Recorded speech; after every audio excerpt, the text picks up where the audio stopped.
Diz assim a palavra do Senhor: pergunto, pois, terá Deus porventura rejeitado o seu povo? De modo nenhum, porque eu também sou israelita, da descendência de Abraão, da tribo de Benjamim. Deus não rejeitou o seu povo, a quem de antemão conheceu. Ou não sabeis que as Escrituras referem a respeito de Elias, como insta perante Deus contra Israel, dizendo: Senhor, mataram os teus profetas, arrasaram os teus altares, e só eu fiquei, e procuram tirar minha vida. Que ele disse, porém, a resposta divina: reservei para mim 7.000 homens, que não dobraram os joelhos diante de Baal. Assim, pois, também agora, no tempo de hoje, sobrevive um remanescente segundo a eleição da graça. E, se é pela graça, já não é pelas obras, do contrário, a graça já não é graça. Que diremos, pois? O que Israel busca, isso não conseguiu, mas a eleição o alcançou, e o mais foram endurecidos, como está escrito: Deus lhes deu espírito de entorpecimento, olhos para não ver e ouvidos para não ouvir, até o dia de hoje. E diz Davi: tornar-se-lhes a mesa em laço de armadilha, em tropeço e punição. Escureceram-se-lhes os olhos para que não vejam, e fiquem para sempre encurvadas as suas costas. Texto direto e muito difícil, que Deus nos ajude na compreensão dele. Nós temos dito, irmãos, que entre os capítulos 9 e capítulo 11, que é aqui o meio da carta de Paulo aos Romanos, Paulo está defendendo a doutrina da eleição, doutrina da predestinação.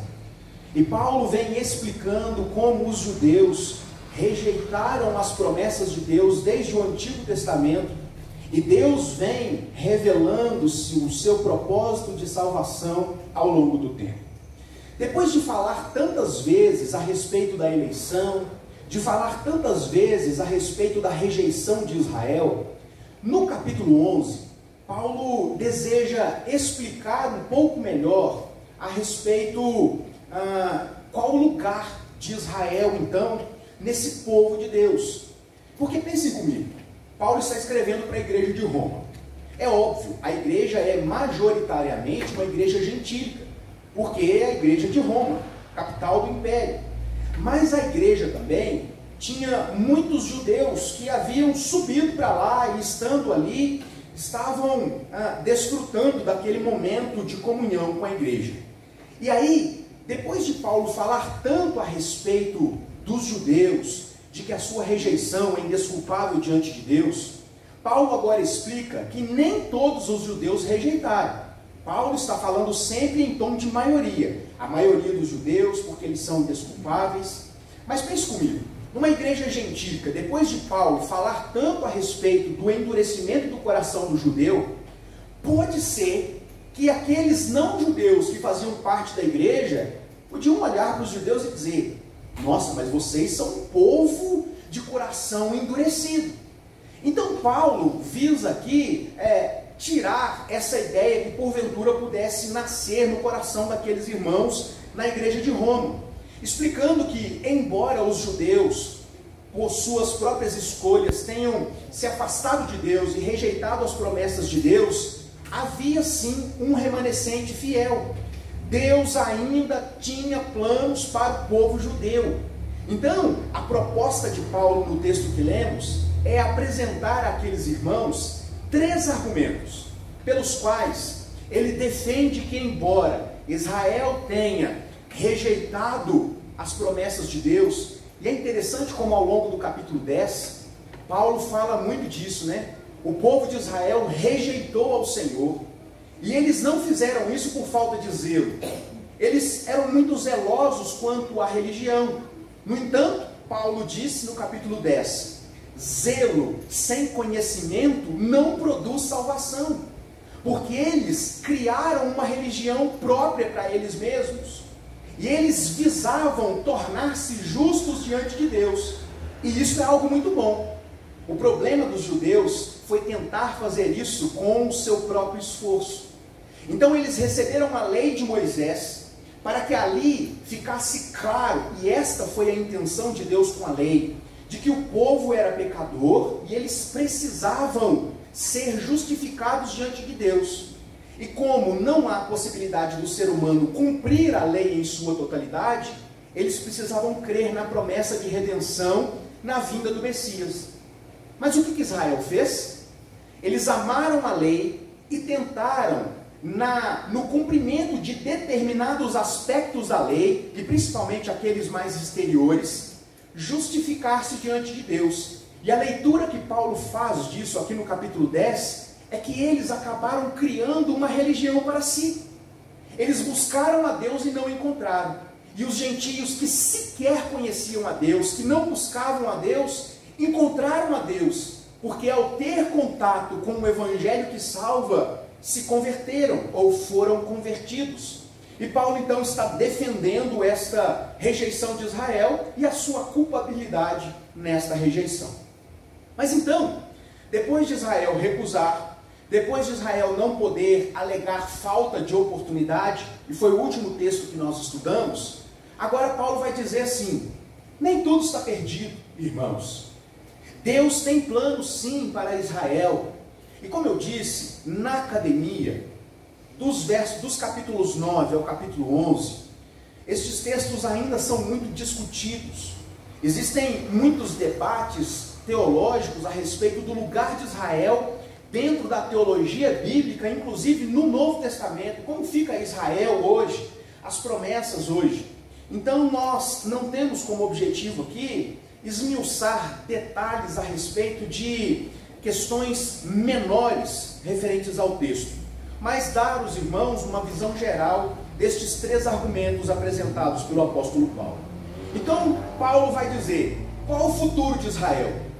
Paulo defende, Deus tem planos para Israel, embora Israel tenha o rejeitado. E qual o primeiro argumento que Paulo usa para isso? Paulo diz o seguinte, em linhas gerais: ei, irmãos, olhem para mim, quem eu sou? Assim como Paulo, escrevendo lá em Filipenses, dá o seu currículo a respeito das suas origens, aqui ele faz a mesma coisa. Uma pergunta retórica, ele começa o capítulo 11 dizendo: terá Deus, porventura, rejeitado o seu povo? E aqui é rejeitado o povo na sua totalidade. Ou seja, Deus então abandonou Israel a ponto de não ter mais salvos, eleitos do povo de Israel? É uma pergunta retórica, porque Paulo sabe a resposta e ele já indica na sequência dizendo, de modo nenhum. E qual o primeiro argumento de Paulo para comprovar isso? Eu sou, ele vai dizer, eu também sou israelita. E por que Paulo aponta para ele? Porque Paulo, ele possuía todas as credenciais de um bom judeu ortodoxo. Se nós voltarmos um pouco na história do próprio apóstolo, nós veremos então o jovem Saulo, crescido ali, aprendendo com os doutores da lei, homem que foi criado ali na beira dos longos discursos na sinagoga, alguém que decidiu, pela defesa da fé que tinha, na compreensão que tinha a respeito da lei de Moisés, dos profetas e dos salmos, perseguir aquilo que, segundo ele, naquela ocasião, era uma seita que profanava Moisés e o templo, que eram os do caminho, os cristãos. E aí Paulo, então, cheio desse temor, percebe, irmãos, mais uma vez, zelo sem conhecimento de Deus não produz salvação. Nós podemos ser muito bem intencionados naquilo que nós fazemos, mas se não entendermos o Evangelho tal como ele nos é apresentado na palavra de Deus, nós pereceremos. Citei exemplos aqui de pessoas que são profundos defensores da sua confissão religiosa. Existem pessoas que entregam a sua vida por aquilo que elas acreditam ser a expressão da verdade. E nós cremos, à luz da palavra de Deus, que embora haja sinceridade no coração destas pessoas, havendo desconhecimento de Jesus Cristo ou a parte de Cristo, não há salvação para elas. Muitas pessoas estão perdendo a sua vida, explodindo a si mesmo, defendendo uma fé. Muitas pessoas estão caminhando longos percursos, se martirizando, cumprindo promessas para esse ou para aquela divindade, qualquer que seja, com muito zelo, com boas intenções no coração, mas isso não é evangelho, é outra religião, assim como os judeus. Eles eram profundos observadores da lei. Os rituais levíticos, cerimoniais, eram rigorosamente observados. Me lembro que quando estudamos o capítulo 10, fiz aqui menção do capítulo 1 de Isaías. Um contexto de profundo religiosidade do povo, mas na mesma medida um completo afastamento espiritual. O povo fazia aquilo que estava previsto na lei cerimonial, mas com o coração afastado de Deus. E o que Deus diz para eles? Eu estou cansado de sofrer a adoração de vocês. Isaías capítulo 1. Do que me serve os sacrifícios? Do que me serve o incenso que é queimado? Do que me serve a festa da lua nova e tantos outros aspectos que estavam contidos na lei? O povo não pecava porque estava fazendo algo de errado. Eles faziam algo que era certo, mas pela motivação errada. E aqui, quando nós olhamos para esse texto, nós percebemos Paulo combatendo exatamente isso. Olha, eu persegui os cristãos, mas eu sou judeu. Houve esperança para mim, houve salvação para mim, quando no caminho de Damasco, e é claro que aqui nós estamos fazendo um flashback da história de Paulo, porque é isso que ele quer dizer aqui. Eu sou também israelita, da descendência de Abraão, da tribo de Benjamim. O que Paulo quer dizer com isso? Eu sou tal como os judeus, parte do povo que rejeitou o Senhor, mas eu sou prova viva de que Deus não rejeitou totalmente o seu povo. E é interessante como ele parte de si, e ele mais uma vez, de forma muito apologética, volta-se para o Antigo Testamento para provar os seus argumentos. Então, em primeiro lugar, o primeiro argumento de Paulo é esse: existe esperança para Israel, porque houve esperança para mim, porque eu sou israelita. Existe esperança para Israel, porque em Deus, tendo me resgatado de uma religiosidade dissociada de espiritualidade, prova então que aquele que crer e confessar será salvo, como ele afirmou anteriormente. E aí, ele continua: Deus não rejeitou o seu povo.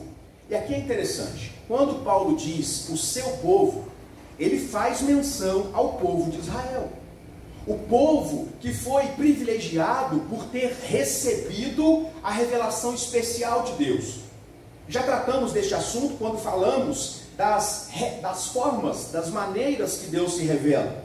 Deus se revela de forma geral, pela natureza, pelo cosmos, pela realidade criada. Então todo ser humano é indesculpável diante de Deus, porque Deus, o seu poder, bem como a sua divindade, são claramente manifestas na obra da criação. Romanos capítulo 1.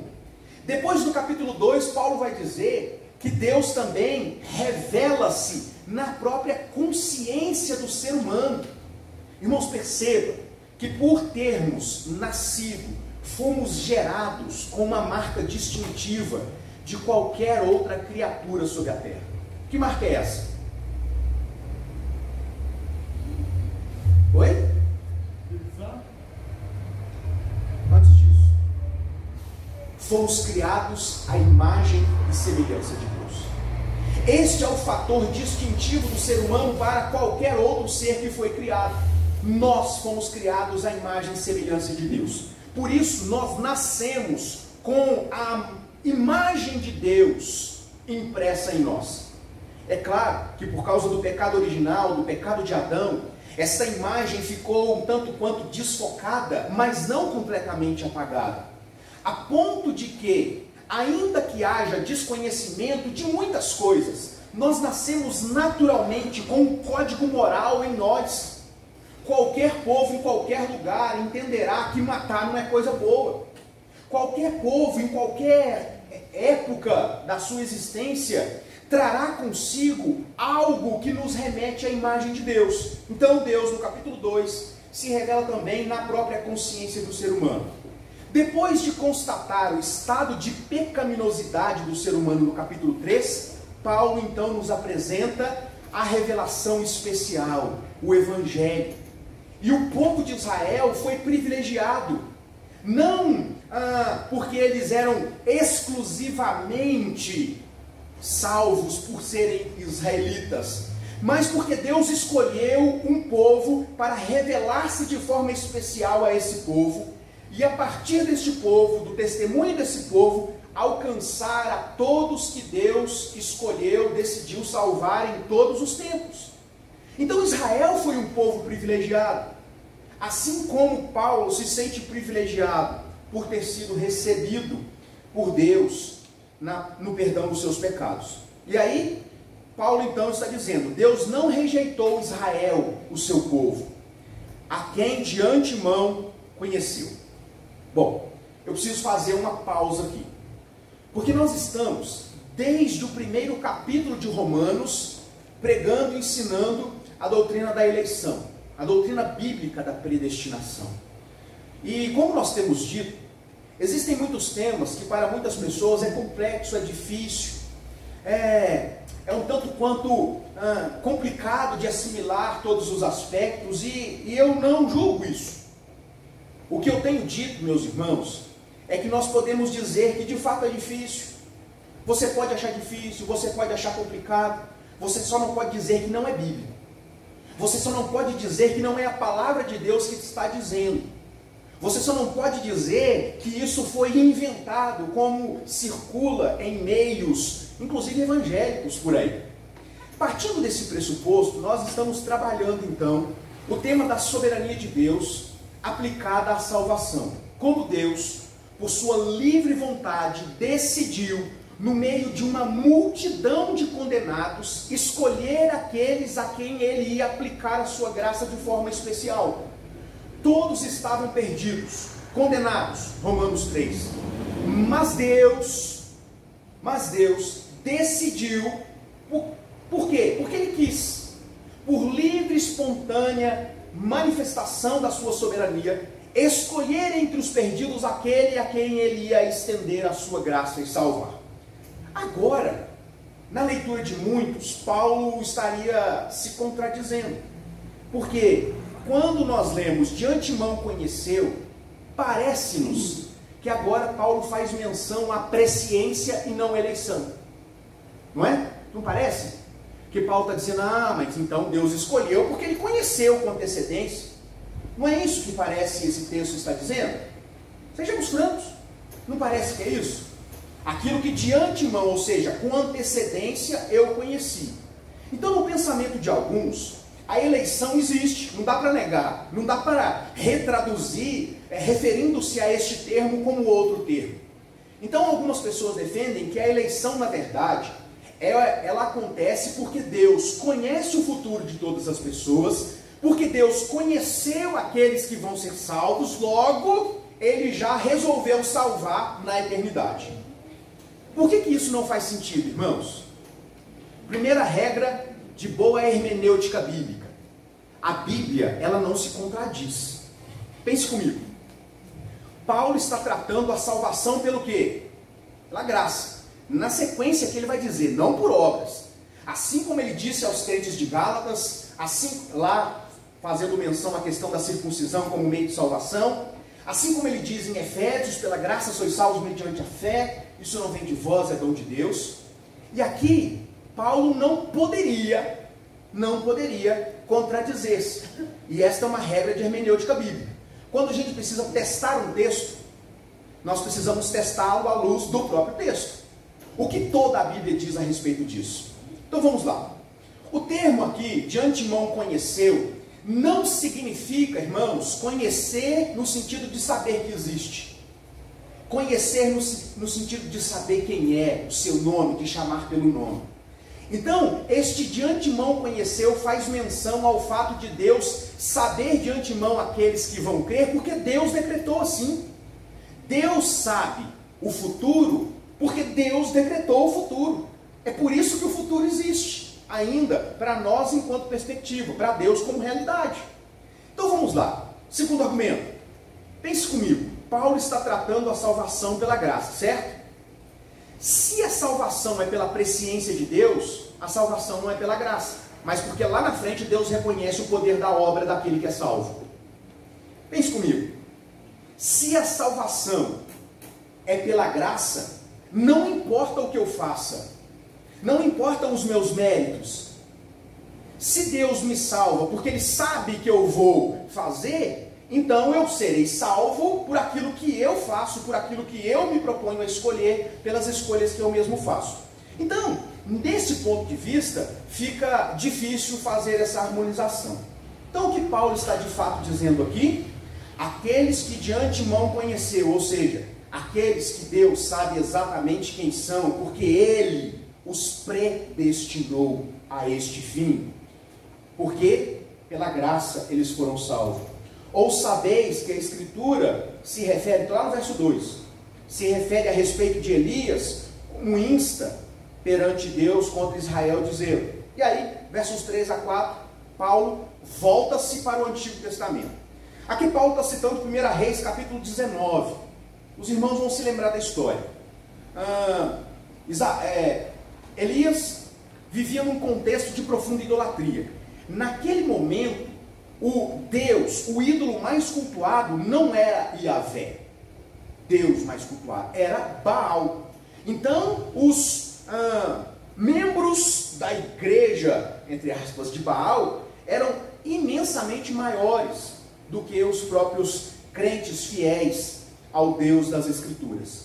E aí o que acontece? Aquele evento de Elias no Monte Carmelo, onde centenas de profetas de Baal vão ali, e tem todo aquele ritual de sacrifício, Deus que mandasse fogo do céu e consumisse o holocausto, ficaria provado que aquele era o Deus verdadeiro, e o povo ali assistindo, aquele negócio para ver.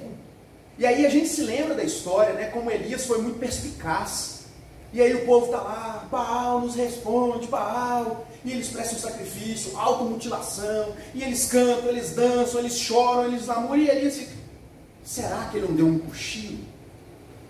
Às vezes ele não está em casa, ele foi viajar, ou algo do tipo. Então perceba como naquele momento Elias tem plena convicção do poder de Deus na revelação. Porque pense comigo, irmãos, o diabo teria poder para fazer aquele trem lá pegar fogo, não poderia? Poderia. Fez coisas ao longo da história, faz até hoje. A Bíblia diz que no fim dos tempos, muitos seriam enganados, né, pelos sinais que seriam feitos pelo diabo. A gente vê lá Jó sofrendo por ação de quem? Do diabo. Mas por que isso não acontece naquele evento? Porque até o diabo se subordina à autoridade de Deus. E aí Elias está muito confortável. Elias está ali, clama aí, pessoal. Depois que eles cansaram, Elias, agora é minha vez, certo? Então joga água nesse negócio aí, porque eu estou achando que está muito fácil. Está muito calor aqui, quer dizer, eu estou com minha conta. Vamos olhar isso aí, vamos jogar água. E aí ele ora, ele pede, e é uma oração só. Puf, o fogo queimou tudo. O povo vai lá, persegue, tem aquela matança dos profetas de Baal. O rei Acabe era um rei meio, apesar de israelita, era um rei meio bolachão. A mulher dele é que mandava nas coisas todas. Jezabel fica doida, quer matar Elias e manda um recado para ele: do jeito que você fez com os meus profetas, eu vou fazer com você. O que Elias faz? Corre para a caverna. E aí ele entra num processo de depressão muito grande, irmãos. Num dia ele está orando, cai fogo do céu, os profetas caem diante da teofania, da manifestação de Deus. No outro ele está com medo da rainha. E aí ele vai para dentro da caverna. E o que ele faz lá dentro? Só tem eu aqui, Deus. Eu quero é morrer. Eu vou tiririca, morrer. Porque só sobrou eu. E aí Deus vai lá, manda um anjo e fala com ele. Entre outras coisas, né? Paulo aqui é muito sucinto no relato. Mas aí manda comer, manda dormir e tal. Porque Deus tinha uma mensagem para ele. Elias, você está enganado. Eu reservei um remanescente que me é fiel. Paulo chama a atenção da igreja de Roma para o relato do Antigo Testamento, para provar uma doutrina que nós chamamos de remanescência fiel, de que Deus reserva para si em todos os tempos, apesar do pecado, da disseminação do pecado, da perdição, um remanescente que lhe é fiel. 7.000 homens que não se dobraram diante de Baal. E aí, depois de pegar esse exemplo, ele resolve aplicá-lo aos dias de hoje. E ele, primeiro, chama a atenção para si, depois para o Antigo Testamento, e agora para a comunidade judaica do seu tempo. E ele diz o seguinte: assim pois agora, ou seja, no nosso tempo, lá no primeiro século, no tempo de hoje, sobrevive um remanescente segundo a eleição da graça. Irmãos, perceba que de novo Paulo está fazendo menção de que aqueles que são salvos pela graça, são salvos para que o cumprimento do decreto da eleição, tal como ele faz menção lá no capítulo 9, fazendo ali uma comparação entre Jacó e o seu irmão, ele mais uma vez, Esaú, ele faz menção disso. E se é pela graça, já não é pelas obras. Do contrário, a graça já não é graça. O que Paulo está dizendo aqui, irmãos? Olhem para mim. Deus não desprezou totalmente os israelitas. Olhem para a história do povo. Até o profeta Elias teve essa visão também. Está tudo perdido. E Deus vai lá, prova. Não, existe um remanescente fiel. Paulo depois transporta para os seus dias. Os judeus haviam rejeitado o Salvador, eles haviam perseguido, eles haviam crucificado Jesus, eles haviam feito coisas terríveis contra Jesus, negando a divindade, negando o seu ministério. E aí alguns poderiam dizer: nossa, então estão perdidos todos os judeus? E Paulo vai dizer: não, porque Deus reserva para si um remanescente que sempre lhe será fiel. Assim como Paulo foi salvo, os apóstolos e as igrejas que foram crescendo ao longo do tempo. Perceba, irmãos, como o relato de Atos nos dá conta, que ali em Pentecostes, a partir dos 120, a igreja foi ganhando muito em números, 120, 3.000, 5.000, vem a perseguição, acontece a diáspora, os judeus são espalhados por todo o Império Romano, e na medida que eles vão caminhando, fugindo da perseguição, eles vão pregando o Evangelho, e a partir do seu testemunho, igrejas são plantadas, são fortalecidas, porque Deus reserva para si um remanescente que lhe é fiel. E aí ele conclui, verso 7, o que diremos, pois? O que Israel busca, isso não conseguiu, mas a eleição alcançou, e o mais foram endurecidos, como está escrito. Aqui ele fazendo uma menção de Isaías: Deus lhes deu um espírito de entorpecimento, olhos para não ver e ouvidos para não ouvir, até o dia de hoje. O que Paulo está dizendo aqui, irmãos? Os judeus tentaram salvação, mas via de obras, ou seja, nós queremos nos tornar justos diante de Deus, por isso nós cumpriremos a lei, e eles de forma exterior cumpriam, mas eles cumpriam parte da lei, e se cumprir parte da lei, é condenado, porque a lei precisa ser cumprida na sua totalidade. Eles não se davam como convencidos apenas no código moral de Deus, no decálogo e nas leis cerimoniais. Eles criaram uma série de outras leis que excediam a exigência de Deus para o povo naquele tempo, para que eles pudessem então provar o quanto eles eram comprometidos com a religião.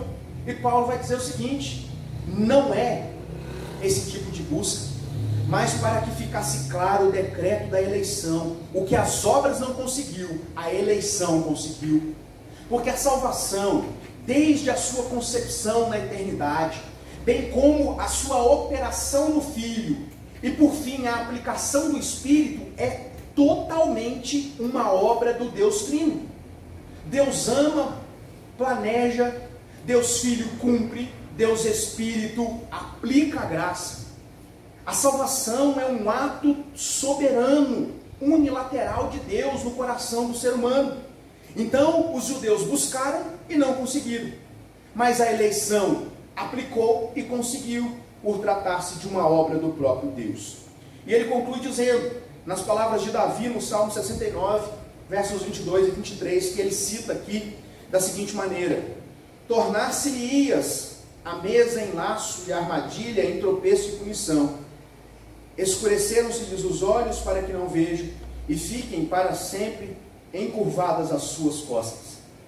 O que tanto Davi e Isaías estavam dizendo aqui? Lembra que nós falamos do fato de Deus endurecer o coração para as pessoas não se converter? Nós já explicamos isso aqui, citamos exemplos do Antigo Testamento, do Novo Testamento.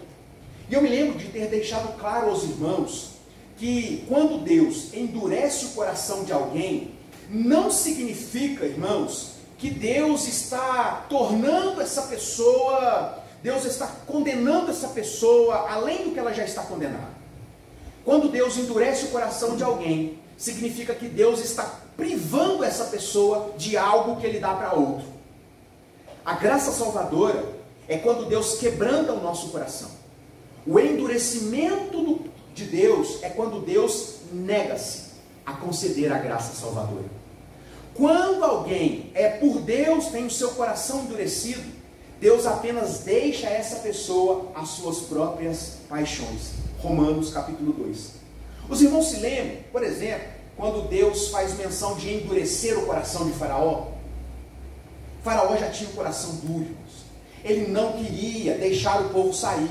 Então quando Deus fala, eu vou endurecer o coração desse camarada, para ele não deixar o povo sair, Deus está dizendo, eu não vou intervir no seu coração e na sua mente. Não vou. Eu vou deixar ele ser responsabilizado pelos seus atos. E quando Deus quebranta o nosso coração, o que Ele está dizendo? Ele intervém na nossa história e diz, apesar de merecer, eu não vou te responsabilizar por isso. Eu vou responsabilizar o meu Filho Jesus Cristo. Então, é isso que Paulo está ensinando aqui. Aqueles que tiveram o seu coração endurecido, Deus fez o seguinte, os deixou às suas próprias escolhas, ao seu coração endurecido. Então eles já estavam condenados ao inferno, como todos nós nascemos condenados. E Deus deixou que eles continuassem seguindo o seu caminho de rebeldia. Seria Deus injusto em fazer isso? Já estudamos no capítulo 9. Não. Então pense comigo, irmãos. Essa história de que o Deus calvinista, o Deus presbiteriano, o Deus batista é um Deus mau, que manda as pessoas para o inferno, é errada. É errada. Na verdade, Deus é quem tira algumas de lá. Todos nós estávamos condenados por aquilo que somos, por aquilo que nós fazemos. Então o fato de Deus separar alguns da multidão de condenados não faz dele alguém injusto, mas alguém digno de glória por ter externado a sua boa mão. E o que isso tem a ver com a nossa vida hoje? É a conclusão e a aplicação que eu gostaria de encerrar a nossa reflexão. Irmãos, quando nós olhamos para a realidade dos nossos dias, nós tendemos a nos entristecer. Porque hoje a gente vê um crescimento do povo cristão, a gente vê o crescimento da igreja evangélica, mas ao mesmo tempo a gente percebe a criação de um outro evangelho. É campanhas disso, um Jesus garçom daqui, um Jesus da teologia da prosperidade, de quaisquer outras coisas. Um evangelho que é completamente diferente desse pregado pelo apóstolo Paulo, de renúncia, de santificação, de busca pela honra e pela glória de Deus. E quando nós olhamos para este estado, esse diagnóstico, às vezes nós podemos entender que não tem jeito não. Essa semana o Azaf, ele dormiu já? Ah, tá na sala. O Azaf, ele deixou a gente assim meio perplexo. Eu não lembro exatamente qual foi a situação, mas a constatação dele foi assim, ó: papai, o mundo está perdido. Olha só o que aconteceu. E eu me lembro que eu me espantei com a conclusão dele. Eu falei, errado não está, errado não está. E às vezes a gente chega na conclusão do Azaf. Ah, não tem jeito mais não. Nem os crentes buscam a Deus, como é que eu vou esperar que o descrente busque? Neste contexto de perdição, a palavra de Deus nos chama a atenção de que apesar do pecado, apesar das pessoas, da rebeldia do coração das pessoas, do endurecimento do coração das pessoas, da apostasia das pessoas, irmãos, vejam o que a pandemia causou. Alguns dizem que a pandemia causou o esfriamento dos cristãos. Em certa medida eu concordo, mas por que não totalmente? Eu penso que a pandemia, na verdade, revelou aqueles que já estavam frios e, quem sabe, descrentes. Fez com que as pessoas se acostumassem a não ter comunhão, a um evangelho seletivo. Não, isso é para mim, aquilo não é para mim. Como se o evangelho fosse como uma prateleira de supermercado. Você chega e escolhe. Ah, eu quero bênção, mas não quero renúncia. Eu quero isso, mas a comunhão não me serve. Então a gente percebe, e muitas vezes talvez a constatação que a gente chega é essa. Onde isso vai parar? A gente desanima. Mas é olhando para esse texto que a gente é lembrado pelo apóstolo Paulo. Apesar deste clima instaurado, Deus, ao longo da história, reserva para si um remanescente que lhe é fiel. E aí cabe-nos uma reflexão, irmãos queridos. A questão é se nós fazemos parte desse remanescente ou não. Sabe por que a gente precisa pensar nisso? Os judeus achavam que estava por cima da carne seca, porque eles eram religiosos. Então a reflexão que fica para nós é a seguinte: qual a motivação de estarmos aqui? Qual a motivação de fazermos o que nós fazemos? Primeiro ponto.